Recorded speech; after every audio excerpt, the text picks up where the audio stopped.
Hello and welcome students, আশা করি তোমরা সকলেই খুব ভালো আছো। জ্ঞান জ্যোতি কোচিং সেন্টারের পক্ষ থেকে তোমাদের সবাইকে আরেকবার স্বাগত। তো আমি মীরা ম্যাম, আমি আজ তোমাদের যেই টপিক নিয়ে আলোচনা করব খুব সুন্দরভাবে স্ক্রিনে কিন্তু দেওয়া আছে, বাংলা গদ্য সাহিত্যে ফোর্ট উইলিয়াম কলেজের গুরুত্ব কতটা বা অবদান কতটা রয়েছে সেই সম্পর্কে আছে ক্লাসে কিন্তু আমি তোমাদের সঙ্গে আলোচনার বিষয়। ঠিক আছে, দেখ তাহলে আমি আলোচনার বিষয় শুরু করছি এক এক করে।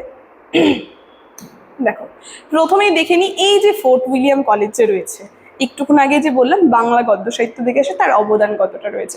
তো আধুনিক বাংলা সাহিত্যের যুগ বিভাজন নিয়ে এর আগে আমি ক্লাস করিয়েছি, যেখানে বলেছি বাংলা সাহিত্যের ইতিহাসকে তিনটি ভাগে বিভক্ত করা হচ্ছে, প্রাচীন, মধ্য, তারপরে নব্য বলতে আধুনিক আমরা বলতে পারি। ঠিক আছে, তো এই আধুনিক বাংলা সাহিত্য যে দুটি প্রতিষ্ঠানকে মেন কেন্দ্র করে গড়ে উঠেছিল তার মধ্যে একটা ছিল ফোর্ট উইলিয়াম কলেজ আর আরেকটা ছিল শ্রীরামপুর মিশন। ঠিক আছে, তাহলে আমরা বুঝতে পারছি কতটা অবদান রয়েছে। যেখানে প্রথমে শুরুতে আমরা দেখিনি এই যে ফোর্ট উইলিয়াম কলেজের প্রতিষ্ঠাতা কে ছিলেন, গভর্নর জেনারেল লর্ড ওয়েলেসলি ছিলেন এই ফোর্ট উইলিয়াম কলেজের প্রতিষ্ঠাতা। সুন্দর ছোট্ট ছোট্ট করে কিন্তু এখানে আর কি সংক্ষিপ্ত আকারে আলোচনা করে দিয়েছে। সালটা আমরা দেখিনি কত সালে প্রতিষ্ঠা হয়েছিল, 1800 খ্রিস্টাব্দে। আর এই ফোর্ট উইলিয়াম কলেজের উদ্দেশ্য কি ছিল এই প্রতিষ্ঠানে, যেখানে ইস্ট ইন্ডিয়া কোম্পানির তরুণ ব্রিটিশ সিভিলিয়ানদের ভারতীয় ভাষা, আইন, ইতিহাস ও সংস্কৃতির সাথে পরিচয় করিয়ে দেওয়া কিন্তু এই প্রতিষ্ঠানের আসল উদ্দেশ্য ছিল।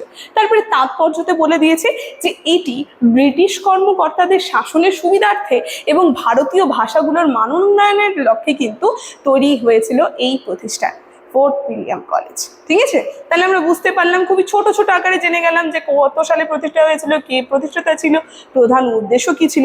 এখন এই ফোর্ট উইলিয়াম কলেজ সম্পর্কে একটু জেনে নিই বিস্তারিতভাবে। কি বলছে, ফোর্ট উইলিয়াম কলেজ বাংলা গদ্যের ভিত্তি স্থাপন করেছিল। তাহলে বাংলা গদ্য সাহিত্যের ভিত্তি স্থাপন মেন যেটা করেছিল দুটি প্রতিষ্ঠান, একটুক্ষণ আগে বলছি, তার মধ্যে একটা কিন্তু ফোর্ট উইলিয়াম কলেজ।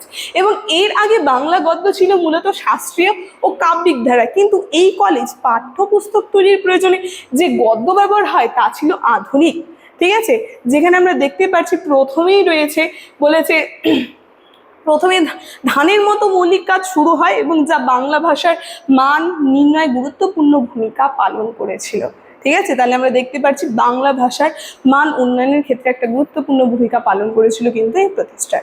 তারপরে দেখো এখানে তিনজন পণ্ডিত যে রয়েছে, ফোর্ট উইলিয়াম কলেজে আসলে প্রথমে চলে আসে ফোর্ট উইলিয়াম কলেজের তিনজন উল্লেখযোগ্য পণ্ডিতের নাম। ঠিক আছে, তো তিনজন উল্লেখযোগ্য পণ্ডিত আমরা যাদেরকে পাবো, তিনজনের নামই এখানে দেওয়া রয়েছে।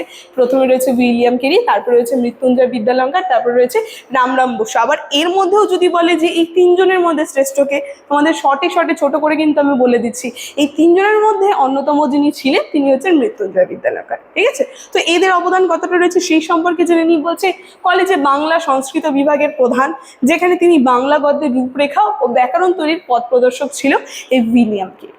ঠিক আছে, তার অবদান কিন্তু আমরা অস্বীকার করলে হবে না। তারপরে মৃত্যুঞ্জয় বিদ্যালঙ্কার তার রচিত গ্রন্থগুলি বাংলা গদ্যের সাবলীল বিকাশ এক নতুন ধারার সূচনা করেছিল। এই মৃত্যুঞ্জয় বিদ্যালঙ্কার যে রয়েছে বাংলা গদ্য সাহিত্যে তার কতটা অবদান রয়েছে এটা নিয়ে আমি ডিটেলসে ক্লাস করাবো এরপরে, ক্লাসগুলো অবশ্যই প্রত্যেকটা দেখার চেষ্টা করবে। ঠিক আছে, দেখো তারপরে রয়েছে রামরাম বসু। ঠিক আছে, যেখানে কেরি সাহেব মুন্সি হিসেবে তিনি আধুনিক বাংলা গদ্যের প্রয়োগে অসাম্য অবদান কিন্তু তিনি রেখেছেন। ঠিক আছে, তাহলে এই তিনজনের সম্পর্কে আমরা জেনে নিলাম।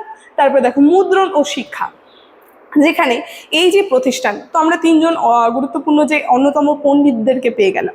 এখন আমরা দেখতে পাচ্ছি এই প্রতিষ্ঠানকে কেন্দ্র করে মুদ্রণ ও শিক্ষা, সেক্ষেত্রেও কিন্তু একটা বিশেষ অবদান রয়েছে, যেখানে মুদ্রণ যন্ত্রের ভূমিকায় আমরা দেখতে পাচ্ছি শ্রীরামপুর মিশন ও কলেজের যৌথ উদ্যোগে ছাপাখানার প্রযুক্তি বাংলার সাহিত্যকে সাধারণের দ্বারগোড়ায় পৌঁছে দেয়, যেখানে পাঠ্যপুস্তক রচনার প্রয়োজনীয়তা ও বাংলা গদ্যকে এক নির্দিষ্ট মান ও কাঠামো দান করেছিল। তাহলে আমরা দেখতে পাচ্ছি এই ক্ষেত্রেও কিন্তু একটা বিশেষ অবদান রেখে গেছে, যেখানে মুদ্রণ যন্ত্রের ক্ষেত্রে। ঠিক আছে, তারপরে দেখো কি বলছে। আচ্ছা, এতটাই ছিল। ঠিক আছে, দেখো প্রথম থেকে একবার দেখে নাও তোমরা।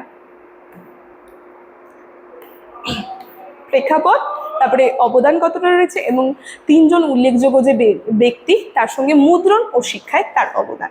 তো এই প্রতিষ্ঠান নিয়ে আজকে ক্লাসে কিন্তু আলোচনা আমার এতটাই ছিল। আলোচনার বিষয় আমি এখানেই শেষ করছি এবং শেষ করার আগে আরেকটা গুরুত্বপূর্ণ ইনফরমেশন দিয়ে যাই।